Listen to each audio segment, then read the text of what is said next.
कांग्रेस ने गलत किया, हमने उनको हराया, जनता ने हराया और आपको 10 साल का समय दिया कि आप सुधारिए। आपने कहा 70 साल में उसने नहीं किया, हम 7 साल में बहुत कुछ कर दिया। तो आपने क्या किया? यही किया कि बेरोजगारी बढ़ा दिया, आपने 2 करोड़ रोजगार दे दिया, आपने नोटबंदी कर दिया, आपने भिखमंगा बना दिया, आपने जो है अपने साथियों को करोड़पति बना दिया और जनता को क्या भाड़ में जाओ। तो आपका यही तो विकास है। क्या है विकास? आप कहते हैं सबका साथ सबका विकास, आपने सबका साथ लिया, हमने साथ दिया, लेकिन भागीदारी कहां मिला, हमारा हिस्सेदारी कहां मिला? आपने सिर्फ हिस्सा लिया और लोगों को बेवकूफ बनाया और अपने साथियों को आपने फायदा पहुंचाया। यही विकास है, यही गुरु मंत्र है, यही क्या हमारा भारत का नाज है, यही क्या विकास है? आप कहते हैं मैं बुलेट ट्रेन लाऊंगा और ये करूंगा। आपने कहा था कि जो चप्पल पहन रखा है हम उसको एरोप्लेन में घुमाएंगे, उसको जो है लॉलीपॉप देके 5 किलो गेहूं जो है कंकड़ वाला और 1 सिलेंडर जिसका कीमत 1200 को बना दिया, जिसका कीमत होना चाहिए 200, जो आप पेट्रोल 25 रुपए लीटर खरीदते हैं, आप 100 रुपए और 200 रुपए लीटर बेचते हैं। तो आप धंधा कर रहे हैं, आप धंधेबाज हैं, आप जनप्रतिनिधि नहीं हैं, आप जो है चौकीदार नहीं है, आप सेवक नहीं है, आप धंधेबाज हैं, आप व्यापार कर रहे हैं और यह व्यापार लोकतंत्र में नहीं चलेगा। यह गणराज है, यह सेकुलर है, जहां पे हम तमाम लोग हिंदू मुस्लिम सिख ईसाई सभी लोग जात, चाहे इंग्लिश बोले या हिंदी, चाहे वो कोई भाषा बोलता हो, सब भाषा भाषी 256 भाषा के लोग और तमाम जनता के लोग हम सब मिल करके शांति से सुख से रहने वाले लोग हैं। हम किसी पे अटैक नहीं करते, हम लोग सहनशील हैं और उस सहनशीलता का आप जो है फायदा उठा करके आप यूरेशियन के सहारे आप जो है 3%, आप 97% पे राज करना चाहते हैं। अब 97% जाग गई है और आपको देश छोड़ना होगा। आपको भारत का जो लोकतंत्र के भविष्य को खराब किया है, आपने जो हमारे संविधान को दीमक की तरह चाटा है, उसको जवाब देना होगा। कहते हैं ना बीजेपी वाले 70 साल से कांग्रेस ने लूटा, कुछ नहीं किया। ठीक है, आजादी हुई थी, समस्याएं थी, 70 साल बहुत होता है। उन्होंने दलितों को दिया क्या? हर जगह मॉब लिंचिंग हुआ, दंगा हुआ, अधिकार छीने गए। आप जो है बहुत सारे विधेयक लाए, कभी ये कहते वो बनाए, ये बनाए, ये किया, लेकिन आपने जब अगर आपने विकास किया था तो ये जो अति पिछड़ा है वो क्यों है? आज हम भूखमरी में 111वां स्थान पे आ गए हैं और जब विदेश कहता है कि हिंदुस्तान के लोग, भारत के लोग तो जो है गौमूत्र और गोबर खाने वाले लोग हैं, तो हमारी स्टैंडर्ड अब ये हो गया। वो हंस रहे हैं कि ये तो गोबर खाने वाले लोग हैं और मलाई कौन खाएगा, 56 भोग कौन खाएगा? तो हमारे पे जो हमारा सेवक है, हमारा जो चौकीदार है, हमारा जो जनप्रतिनिधि है, वो 56 भोग खाएगा और हमारी जनता जो ओबीसी है, एससी है, एसटी है, मूल निवासी है और जो बहुसंख्यक है, वो गोबर और मूत्र खाएगा। यही आप संस्कार दे रहे हो और इसमें आप कहते हो कि मैं विश्व गुरु बना रहा हूं। अब भारत विश्व गुरु था, भारत सोने की चिड़िया था, आपने इसको कौवा बना दिया, आपने इसको पंगु बना दिया, आपने यहां का एजुकेशन खत्म कर दिया, आपने यहां रोजगार खत्म कर दिया, आपने यहां का शिक्षा खत्म कर दिया। भारत में बचा क्या?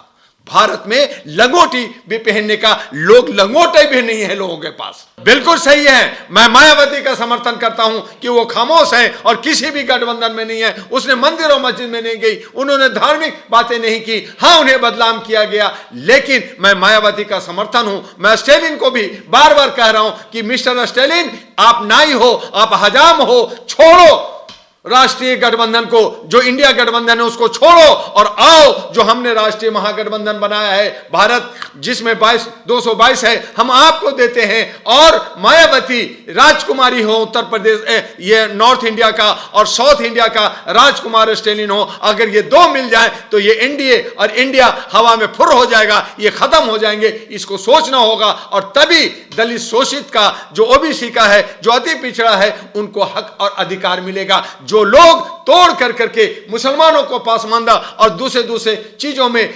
शिया और सुन्नी में और दूसरे राज्यों में और 7637 जातियों में, प्रजातियों में बांट करके ये जो गेम खेल रहे हैं, ये जो सनातन, ये जो हिंदू धर्म की गेम खेल रहे हैं, ये अब नहीं चलेगा। हमारे नौजवानों को, जो 65 करोड़ आबादी है हिंदुस्तान के अंदर नौजवानों को, उसको रोजगार चाहिए। हमारी महिलाओं को सुरक्षा चाहिए, जो इस तरह से तार तार कर रहे हैं। 123 बाबाओं पे, साधुओं पे केस चल रहा है, उनको फांसी लग जाना चाहिए, लेकिन नहीं लग रहा है, उनको छोड़ दिया जाता है और ये सब बकवास करते हैं।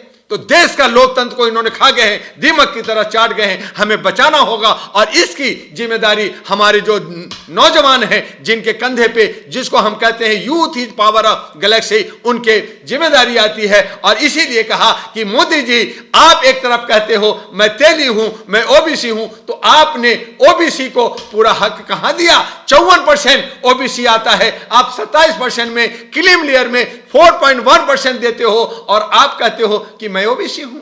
आप चादर ओढ़ रखा है, आप कम्बल ओढ़ रखा है, आप रजाई ओढ़ रखा है ब्राह्मणवाद का, उसको उखाड़िए तो मैं मानूं कि आप तेली और ओबीसी हो। लेकिन आप झूठ बोलते हो, आप जो है लॉलीपॉप देते हो कि मैंने चाय बेचा। चाय कहां बेचा? जहां स्टेशन नहीं था। अगर चाय बेचा तो चाय बनाना भी आता होगा, और अगर चाय बनाना आता है तो देश बनाना आना चाहिए था।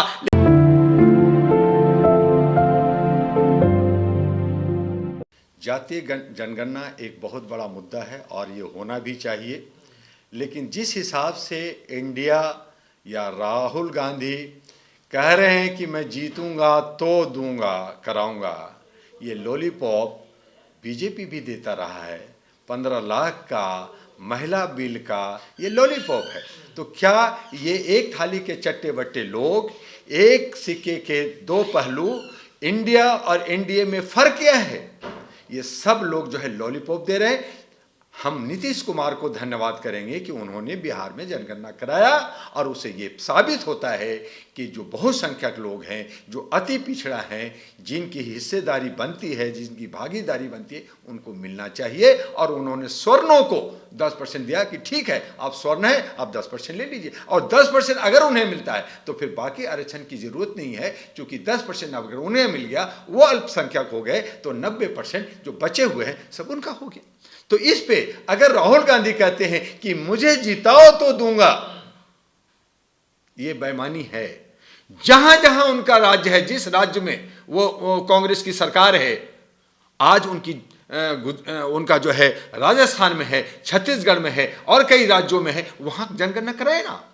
तो इस तरह का लॉलीपॉप देकर के जनता को बेवकूफ बना कर करके सत्ता हथियाना चाहते हैं। तो जनता अब जाग गई है। जनता अब उस लॉलीपॉप लेकर के नहीं करेगा, जो काम करके दिखाएगा उसके साथ जनता जाएगी। तो अभी कह दिए ना, पिछड़े का, जब हम पिछड़े का ओबीसी की बात करते तो अखिलेश कौन है? यादव है ना।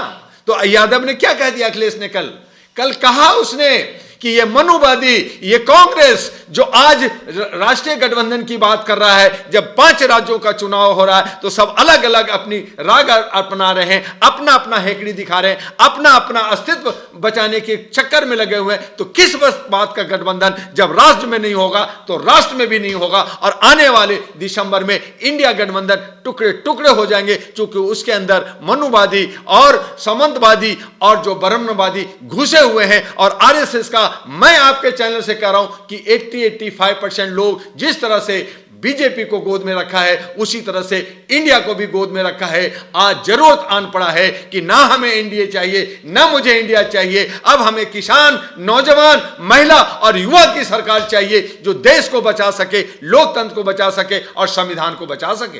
लेकिन ये जो भ्रष्टाचार हो रहा है, ये जो सारा 19 लाख जो हमें ईवीएम मशीन कहां गया, उसका जवाब दीजिए मोदी जी। हमें बताइए कि अडानी जो कल वाशिंगटन पोस्ट में छपा कि 32 लाख करोड़ रुपया जो है गबन हुआ है, वो कहां गया? और ये जो छूट हो रहा है, जो उनको जो बैंकों में जो लोन लेते हैं उनको छूट दे देते हैं। आप जो है जीटीवी का जो है सुभाष को 800 करोड़ में 500 करोड़ को माफ करते हैं। क्या किसी जनता का, क्या किसी एक नौजवान का अगर उसका 10,000 लोन अगर बैंक में है तो क्या उसका माफ हुआ? किसान का माफ हुआ, नौजवान का माफ हुआ, महिलाओं को माफ हुआ? तो आप 129 कॉर्पोरेट हाउस को, जो आपकी कंपनियां हैं, आप उनको फायदा उठा रहे हैं। आप दोस्ती निभाना बहुत अच्छा तरह से जानते हैं, लेकिन देश हित में, देश के लिए, समाज के लिए आप जो है नौजवानों के साथ आप गद्दारी कर रहे हैं। आप को जहां देश के अंदर मणिपुर इशू को, बंगाल की इशू को और जगह जगह जहां जहां जहां आंदोलन हुआ, जहां जहां लोग हमारे मर रहे हैं, जहां पे रेप हो रहा, आप उस पर बोलते नहीं है, अपने स्ट्रीम मीडिया को भेजते नहीं है। लेकिन आज 22 स्ट्रीम मीडिया को आपने इजराइल और फिलीपींस में भेज दिया है। वहां पे आप नफरत की बीज बो रहे हैं, वहां पे उनकी आस्था का, उनका जो है जमीन की लड़ाई है, जिसमें किसकी गलती है किसकी नहीं है। लेकिन वहां हत्या जो हो रही है वो मानवता की हो रही है, और वो रोटी सेक रहे हैं। बड़े बड़े देश के लोग, अमेरिका के जो है जो बाइडेन भी कल पहुंचे हुए थे इजराइल में, उन्होंने भी। लेकिन ये क्या कर रहे हैं? वो क्यों गए हैं? क्या वो युद्ध को रोकने के लिए गए हैं? नहीं, ये सब के सब व्यापारी हैं, ये बिजनेसमैन हैं, ये बिजनेस करने के लिए गए हैं कि कितना मेरा माल बिकेगा, कितना मेरा हथियार बिकेगा, कौन लेगा कौन देगा। तो ये सब नेगोशिएट करने के लिए ये तमाम नेता लोग जो है, ये देश हित में, मानवता को बचाने के लिए, इंसानियत को बचाने के लिए नहीं, बल्कि व्यापार करने के लिए गए हैं। और यही हालत भारत के अंदर धर्म कर्म के नाम पे, मंदिर मस्जिद के नाम पे आप व्यापार कर रहे हो, धंधा कर रहे हो। इंसानियत को कौन बचाएगा? उसके लिए आवाज देना है। और इसीलिए मैंने कहा कि राष्ट्रीय महागठबंधन भारत जो मैंने बनाया है, जिसका एक पार्टी मेरा अहरा नेशनल पार्टी है, जिसका मैं अध्यक्ष हूं, डॉक्टर दुआ, हम इसको लेकर करके और तमाम लोगों को जोड़ कर करके एक सकारात्मक विकल्प भारत को देने जा रहे हैं। और ये आप देखेंगे कि 2024 में